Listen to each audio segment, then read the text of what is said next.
Hello and welcome to Seed Stage. My name's Christopher Goodfellow and I am the Program Manager of The Pitch. I'm joined today by an awesome angel investor called Michael, and we're going to talk a little bit about what he looks for in investments, how people approach him, and what makes an amazing founder and a really exciting opportunity for him. So lots of really useful, practical stuff to share.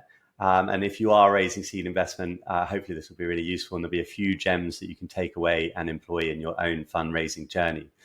So Michael, really appreciate you taking the time to speak to us, especially I know it's very hot over there in Greece. So yeah, just give us a quick introduction to yourself and kind of who you are and what you do. Sure, pleasure to be here. So my name's Michael. At the moment, I'm an angel investor. I've done that and been doing this for about 3 to 4 years, I'd say. Before then, wasn't the founder, but I was had ownership and was involved in a business which was in the advertising space in London, a media planning and buying agency. And then I kind of exited my ownership about 4 years ago. And in the agency, we specialised actually working with startups who had never advertised before. So companies like Moonpig, Trivago, Confused. There's a lot of good ones that we worked with who new to advertising, specifically I would say TV advertising.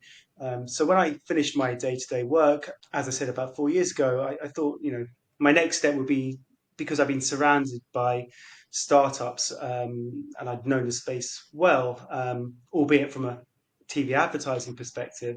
I thought, well, I'll try my hand at angel investing and some things which have been good about it, some things not so good about it, but that's I think more to do with me. But it's been an interesting 3 to 4 years. I've done about 10 to 12 investments overall. I've done them not with any network, really, just by myself. And I think things that I've done okay, things that I haven't done okay. But yeah, and that's kind of where I am at the moment. Yeah, so 10 to 12 investments is really impressive kind of start in those first 3 to 4 years that you've had the sort of space and finances to do this. What was that like right at the start? So you're not part of a syndicate. So how did you initially sort of try and put yourself out there as an investor? How did you find those first few deals? Well, look, if I'm being honest, I would be lying if I said there was any strategy. It was I'd finished my day-to-day work. It was around when COVID was there as well. And I think you'll find with a lot of angel investors, I'm very impulsive. Things that may have made me want to invest in a company in one particular day or one particular month, I might decide I didn't want to do it the next month. It was very much mood dependent. So a lot of my investments I did quite quickly, and I think that was just the timing of where my headspace was. I was in a more kind of, I wouldn't say bullish aggressive, but I was just in a more propensity to invest. So I don't think I had a strategy. I was very much led by emotionally was feeling at the time, and I think that's probably resulted in some investments which, in hindsight, I shouldn't have done because you go with a lot of gut feeling as opposed to qualification, and I think some of the benefits you get when you're with a syndicate. But that's just me, and I think a lot of angel investors who I have met kind of say like that as well. And I'm sure it's something we'll talk about later on. But it's I empathise a lot with startups looking to speak to angel investors because a lot of them ask, "Well, what is your thesis?" And some will have a thesis and some won't, and it's so important to mold everything to how the individual is feeling. But in terms of where I've met them, to answer your question, there were a few who just approached me direct on LinkedIn, and then there were some platforms that I joined, and I actually invested in a particular platform as a angel. I really liked what the platform was doing, so I invested in them as well. But I met a few of the companies from there. But I think the last four or five really have been guided by some of the other angels I met, and the other friendships I developed, and it's much more kind of them saying, "Look, I've got a good opportunity," or this, and it's just very much that kind of trusting and leaning on people. Who because it's not a big pool of angel investors. So when you meet people who do it and who are a bit similar to you, you kind of latch onto them quite quickly, and you're very much, if they tell you it's a good thing, you're just kind of okay, fine. If they're doing it, I'll do it type Yeah. type I thing. think So there's a bit of that as well. it's lovely to hear that personal story because I think you can kind of get misled by being on LinkedIn and seeing some of the angels that are very vocal and are sharing a lot of kind of best practice and how they work and stuff. And that's great and that's educational. But I think the reality is there's a huge number of people that are kind of getting into it and learning because of whatever's happened in their life. So maybe they've had an exit or whatever that facilitates them becoming an angel, but they're not going to be kind of as visible and as easy to kind of pin down, like you say, exactly what their hypothesis is because they're doing that themselves, right? Absolutely, it's very different. There are people who I met who do treat it like an actual um, like a like a business, in a sense of, I'm going to invest in 10, 12 companies with small amounts of money. Some are going to, but it's very much without the emotion. But what I have found is there's a few people like me with my motivations, which is less actually about the financial return. When I send out a check, I'm very much in the mindset I'm never going to receive that money again, so I'm relaxed about it. But what I do want, and I think perhaps I failed in many aspects of this, but I've succeeded in some of it as well, is I wanted the adrenaline, which I wasn't get from day to day working. I loved building things. I loved when I was in the advertising, seeing a company like Moonpig. When I worked with them, it was three or four people in the office. Then it turns into 120 people, and I love building things, and I wanted that adrenaline of okay, it's doing something small but feeling it emotionally, which I'm not saying is the right thing, but I have found there's quite a few angel investors who are similar. They want that emotion and they Yeah, want this involvement, however you define that in a company. But I also think, if I'm being honest, I've made some investments in the early days on a gut feeling of yes, I'm going to get involved in this company, and they seem really excited and they want that involvement. But actually, it's turned a bit sour. So it's not sour because but my emotional engagement with the company has decreased because it's obvious what they wanted. They give you all this when they're pitching to you, but really it's money, and they only come and speak to you again. Oh, we got another round to fill, but I don't blame them. That's their business, that's their model. I look at it more as it's something that I should have taken a bit more kind of less on that gut feeling and really trying to build that relationship with someone. But yeah. that's fine. But I'm fascinated to go back to that point about you've mentioned twice there that there's some investments you did earlier on that you're kind of like you realize weren't quite the way you want to go about it, and so we'll go back to that in a second. But you made a point just there where you said they kind of come back around when they're ready to ask for money, and that is something you hear of, like the difference. Just the simple thing of like sending regular updates and kind of keeping people involved can make so that it isn't just like, oh, you don't hear from them, until they want money again, which is not going to make anyone feel that special, right? Absolutely. I mean that's and if the news isn't good in a month, then so what? Okay, you're dealing with So I'd rather hear we've had a bad month because of X, Y, Z than not hear any. There's nothing worse, I think, than no communication. And not every month is going to be good. And actually, I respect it more when someone says things are difficult. But it's the lack of updates. I think it then results to a lack of emotional engagement from myself, which then results from I'm just less likely to invest and follow on because, as I said, my objectives aren't just about a financial return. It's about trying to help and wanting to be involved in a company. But this is just what I think, and I'm not telling anyone anyone can run a business how they choose to. Yeah, absolutely. I just think though that you are. I would say you're fairly typical of that angel investor that's sort of come from an industry and is just really excited to help other people build things. And I think it is useful drawing out that point and saying, look, they do want to help and be involved and bring something to the table because if founders are aware of that, they can kind of play a bit more to it or understand that if they're getting into those relationships that's somebody's motivation, right? So that I think is really a really important point in terms of the ones that you have done. So it'd be good to hear maybe one or two names that you're like really proud of, and then yeah, maybe take us back to one of those earlier ones and say like what you think the mistakes were, and you don't have to name when who it is on the mistakes one, but maybe just yeah share a little bit of advice on that front as well.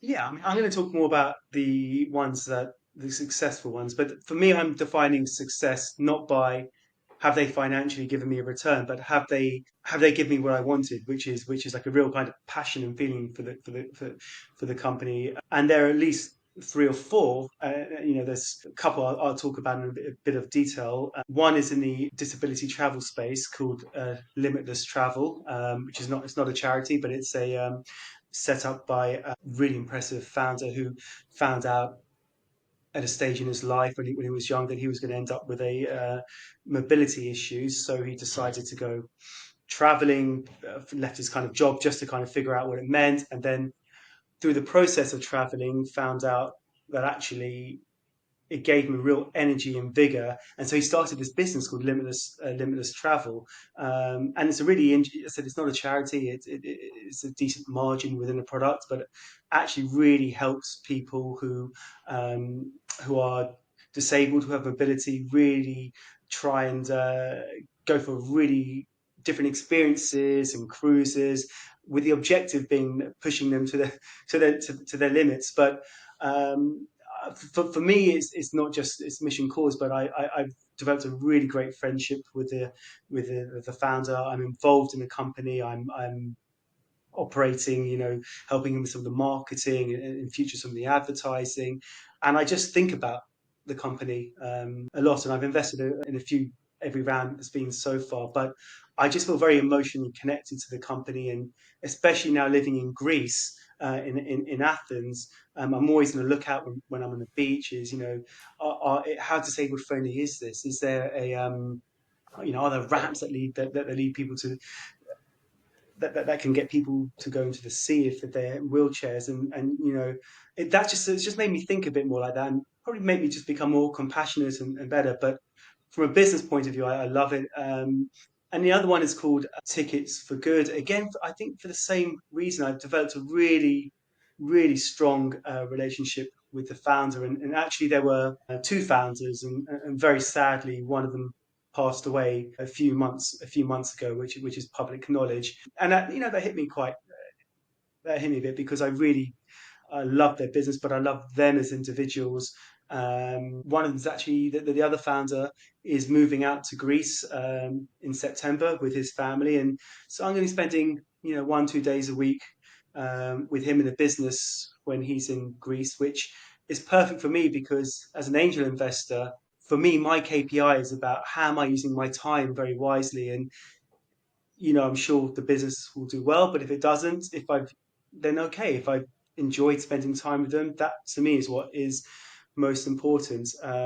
So I think those businesses, and there's a few others that I can mention. A great company called Connected, which has been just doing amazing things with an amazing founder called Roy Samuels. So the good ones, although probably not in sheer number, but in terms of their effect on me has been really kind of, I've really enjoyed it. And I'm really grateful for it because I didn't bank on making really good friendships, and I have done. And that to me has just made me more engaged with their business and much more motivated to help them because I think I have something to offer with my background. Obviously, being having grown a company successfully, I know I've got something to offer, and I just go the extra mile with them because I really want them to succeed. And I think that's how a lot of angels think as well. Is if you get them emotionally involved and you really understand their motivations, then they'll have things that they can offer you that beyond the money, advice, how to do things, because most angels have succeeded in one thing or another. But that's my personal opinion. So what about the ones that haven't gone so well? So, you mentioned a couple of times in the call that you look back on the early stages of your career as an angel and there were some lessons learned there. Like, could you, thinking about the people that are just getting into those relationships, are there any kind of questions you'd suggest asking or any red flags or anything that you'd highlight to help that audience learn? Are we back? Sure. So you're back again. Sorry, Chris, I lost you there for a second, but I think you're back again now. But I got the question. For me, it was, I think there are two things. One is a lack of communication when the money was received for quite a long time, just as I took as quite a big red flag. And then I think the second thing is when a raise was done, they seemed to burn through money quite quickly, and I couldn't understand why is money being burnt so quick? Why if you raise £1 million, 2 million, whatever it is, 3 4 months down the line, the need to raise to raise again. Obviously, it's I couldn't kind of get my head around the basics of cash flow management, and maybe I'm looking at things very simply, but I think that cash flow element is really, really important in the business. And when money is just burnt quite quickly without that insurance of like, well, what happens if we have a bad period? How quickly can we navigate around this? Um, that kind of concerned me a lot. And it was like, well, if you're asking for money again so quickly, I'm unlikely to do that because you'll just be in this position again in 3 4 months. So for me, I like founders who are always take a bit more of a I like bullishness and the right forms of aggression, but it's got to be done with what happen. I like also planning for worst case, a business that can plan for a worst case scenario, because there are a lot of things that can happen which you don't plan for. And if you got revenue of 3 to 4 million, but you got a burn rate of much higher than that revenue is irrelevant. So I got really put off by businesses that couldn't handle their basic cash flow management and always needed to raise, because I think it paralyzes a business when you look to raise. You take your eye off the ball as a founder because you're so desperate on this raise. So I think raising's got to be done properly, but at the same time, I think it's very hard for business to survive if it is continuously raising. I don't see how they can do that. Yeah.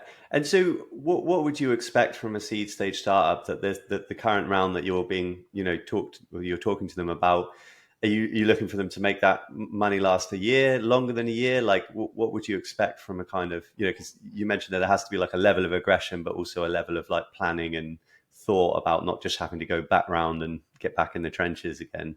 So yeah, what kind of length would you expect? It's quite.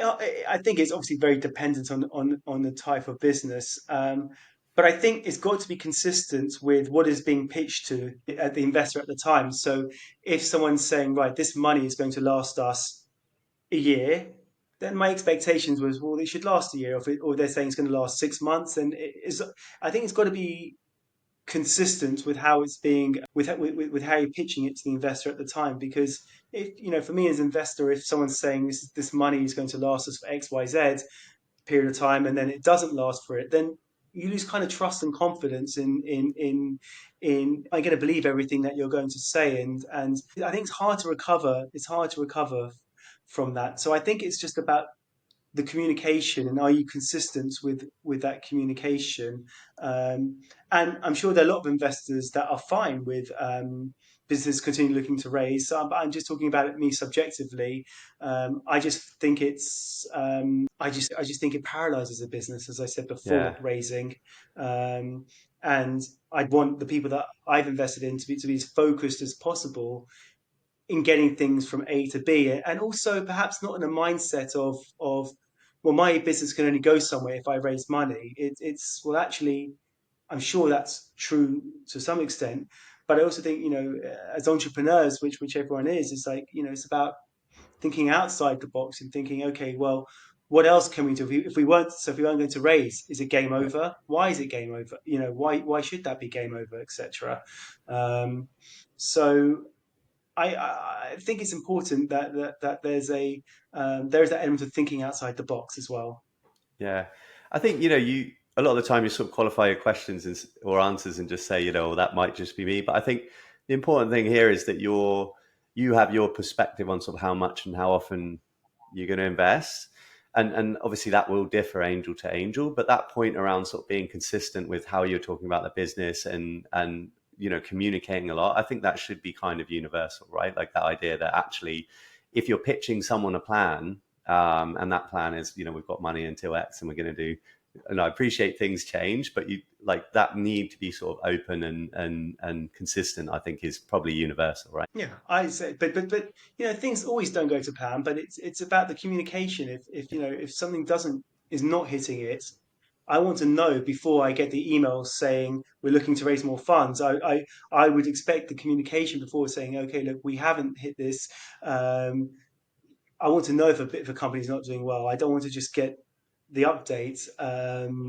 It's easy to give good news to someone, but the real, it's giving bad news isn't easy. But you get a lot more respect from having, I think, having tough conversations with people when the news isn't so good. It might be frightening and daunting, but that's how I think you earn that respect and that trust, really. I love that. And so now that you've done about a dozen investments, and you say your approach has evolved a little bit over that period, by the sounds of it as well. So when you're looking at new opportunities now, is there anything that gets you really excited in those kind of initial conversations, or any proof points or things that you're looking for when you first meet a founder? Me now, I'm in a different place than I was 3 to 4 years ago with regards to angel investing. I think it's obviously based on what I've learned and what I've not learned, but what most excites me is when I meet impressive founders. And I think my main learning is that it doesn't really matter so much what the idea is, because ideas will change. But what is the key, I think, and what I've learned from businesses going from A to B is so much based on the founder, he or she, what are their motivations? Why are they doing this? What is their risk appetite? Because obviously the risk is very high. The risk is very high. So I'm more interested when I speak to people to try and understand them um, more as individuals, and perhaps less focused on so much the idea. Now, obviously, if the idea isn't something I believe in, then I'm not going to do it. But as I said, I think I've met people with I think who I thought, that idea is not really great, who actually turned out to do really well. So it shows how little I can know in this space. But what I think I do know are the characteristics of what is needed to for a good for someone to succeed in this space where failure is so high. And so I try. What excites me is when I meet people who I think kind of tick those boxes. And the first and obvious box is, what are their motivations? Are they clear with what they want, and why are they doing this? um, you hear people say, look, I want to change the world, which is great and fantastic. But I think what actually interests me more now is, I want someone who's got a very clear idea of saying, I want to build a business for sell for 20 to 30 million. I'm not going to be raising the whole time. I want to do this in 5 to 6 years. And the reason being is because I want to do this different thing with my life. So really this business is a function to get me from A to B. And perversely, that gives them like a really strong motivation to actually do something, because they're very clear with what they want to do. So being very understanding why you are starting this business, what is the end game, is the most important thing. And I think the second thing is trying to understand what is the someone's, again, he or she, how do you think they can cope with suffering? Because there's going to be a lot of suffering in this. And I know, I having worked in this type of business, a lot of things aren't going to go to plan. There's going to be a lot of suffering. You have to be mad to want to start to start a business where the failure rate is so high. So how do you cope with that kind of suffering? Are you at peace with it when the reward is so high, if you do become successful at it, or you're likely to sink or swim in that? So it's trying to understand that. And also, what I look for now, I would say, again, I'm more interested in understanding, can this business grow without needing to raise the whole time, because I think it's going to have more chance of success. Unless, if they're always looking to raise, I think it becomes difficult. Can a basic business build a cash flow model where the ins and outs kind of dovetail and marry with each other? And yes, there's going to be a raise, there's going to be a Series A. We all understand that, but it's not a continuous needing to raise, because then it becomes out of your hands. You're reliant on the mercy of the market. Is it a good time to raise? Is it not a good time to raise? So I think those are the things that excite me when it ticks a box of meeting a founder who's very clear with what they want to do, who understands the risks involved, and at the same time understands that they will suffer, and also at the same time can build the business without the continuing to raise. I think that's what excites me, as opposed to the actual idea itself. I love that summary and really appreciate your time there, Michael. As a final point, if somebody does want to get in touch, a founder, like what's the best way to approach you? Is it LinkedIn, email? Do they need an introduction? Like, yeah, how should they get in touch? I mean, you can feel free to add my email address to this, or my LinkedIn. I'm always very happy to help and advise people how and when they want. I really appreciate the time there, Michael, and thanks for sharing your advice and perspective. That's really, really useful stuff in there.